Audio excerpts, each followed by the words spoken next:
শিক্ষার্থীদের মূল্যবান সময় সাশ্রয় ও আন্তর্জাতিক শিক্ষা ক্যালেন্ডারের সঙ্গে সামঞ্জস্য বজায় রাখতে আগামী বছর ২০২৭ সালের এসএসসি ও সমমানের পরীক্ষার সময়সূচিতে পরিবর্তনের ঘোষণা দিয়েছে সরকার। ঘোষণা অনুযায়ী আগামী বছরের ৭ জানুয়ারি থেকে শুরু হচ্ছে এই পরীক্ষা। নির্ধারিত সময়ে পাবলিক এই পরীক্ষা নিতে অনড় আন্তঃশিক্ষা বোর্ড। শিক্ষা মন্ত্রণালয়ের ২০২৬ সালের শিক্ষাপঞ্জি অনুযায়ী এসএসসির টেস্ট বা নির্বাচনী পরীক্ষা আগামী ২৮ অক্টোবর থেকে শুরু হয়ে চলবে ১০ নভেম্বর পর্যন্ত, আর ফলাফল প্রকাশিত হবে ১৮ নভেম্বরের মধ্যে। ফলে পাবলিক এই পরীক্ষার আগে শিক্ষার্থীরা সময় পাচ্ছে ১ মাস ২৬ দিন, অর্থাৎ প্রায় ২ মাস। অন্যান্য সময় ২.৫ থেকে ৩ মাস পর্যন্ত সময় পেত মাধ্যমিকের এসব শিক্ষার্থীরা। আন্তঃশিক্ষা বোর্ড সমন্বয় কমিটির সভাপতি ও ঢাকা শিক্ষা বোর্ডের চেয়ারম্যান অধ্যাপক সৈয়দ আখতারুজ্জামান দ্য ডেইলি ক্যাম্পাসকে বলেন, সরকার ঘোষিত নির্ধারিত সময়ে ২০২৭ সালের এসএসসি পরীক্ষা শুরু হবে।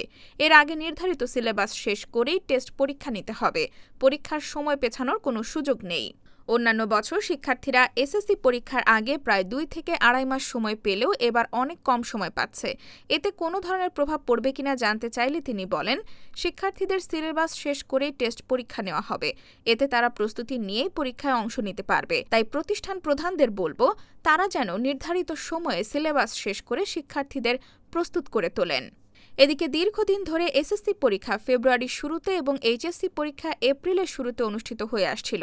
করোনা পরিস্থিতির পর থেকে এ সূচি আর বজায় রাখা যাচ্ছে না, বরং আরও পিছিয়েছে।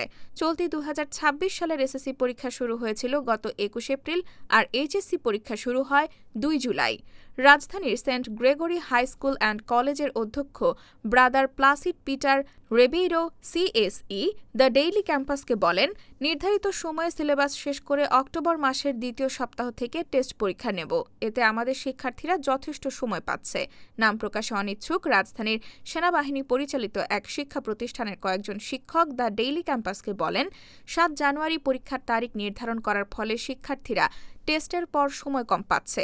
এছাড়াও সিলেবাস শেষ করাও কষ্টকর হয়ে যাচ্ছে। তবে বিষয়টি পুনর্বিবেচনায় নেওয়া যায় কিনা সংশ্লিষ্টরা ভেবে দেখতে পারেন।